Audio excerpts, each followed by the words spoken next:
Welcome back to the channel. Today we have two new specimens. Now they are both 90s, late 90s. One's a 95, one looks like to be a 97, just based off motor, but I'll show you them. We can kind of go over it together. Oh, you can see a spider's made his way into here. It's a little gross. But this one, being an extended cab, is a 94, late 94. So this is a 95 model year Ford. And then moving back to this one, before I get into it, is a about middle 97. So this one is a really rough cab. There's pretty much no floors once you take out the seats, and this cab is junk to me, but it came with a good back body. And this one is a 350, so you do have the true straight axles under there, which is a huge plus. This one being only a 250, it has the I forget what they called them, but a little bit of a funky axle. Maybe we'll get into it. Not a huge, like, important piece, but anyway, I kind of got these as a pair. This one running, the other one is not.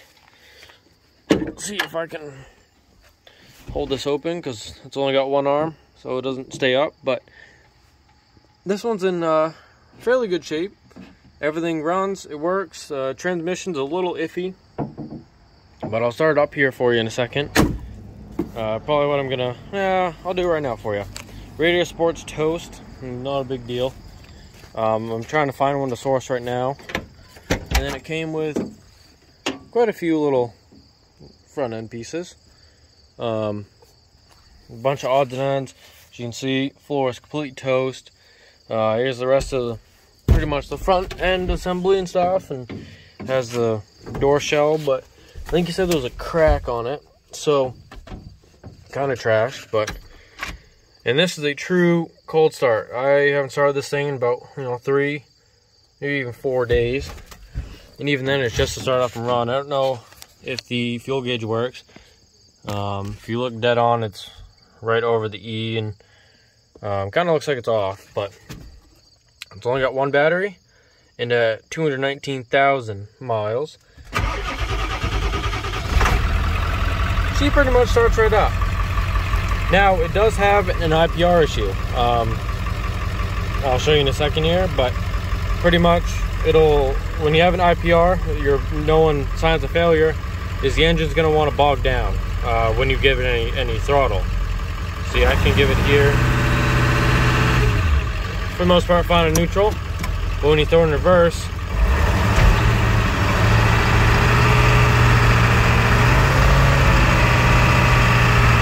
now some of that is because this tranny is just fried, but I'll leave it at that. Little running video.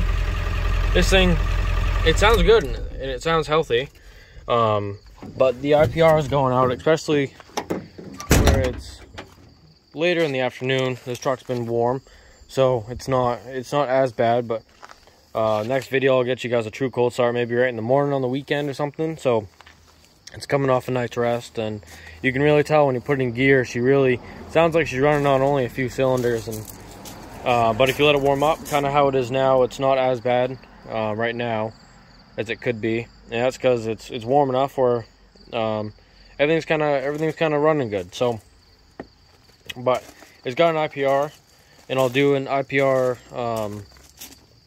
kind of demo video of like what to tell when it's truly cold.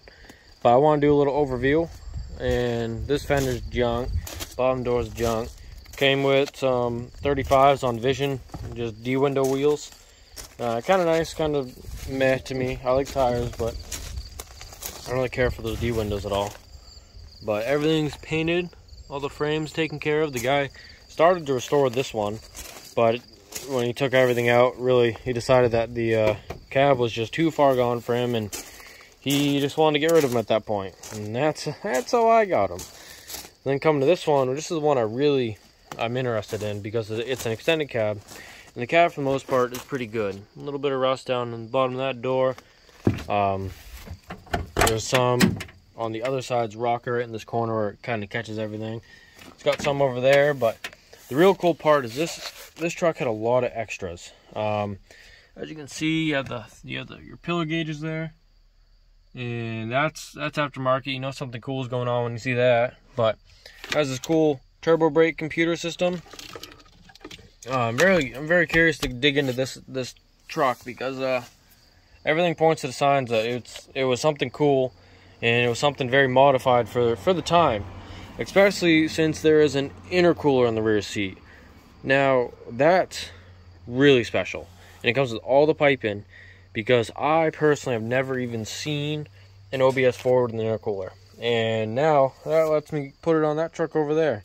I don't want to go into that one yet, but if you're following that 73 Ford Powerstroke build that we're putting together, there will be another video coming about that soon. It's been a long break because I haven't had the truck, and even when I have the past couple months, I haven't had time to do anything with it. But I wanted this truck because I can do a lot with the extras that came to put in that truck, and that's really cool.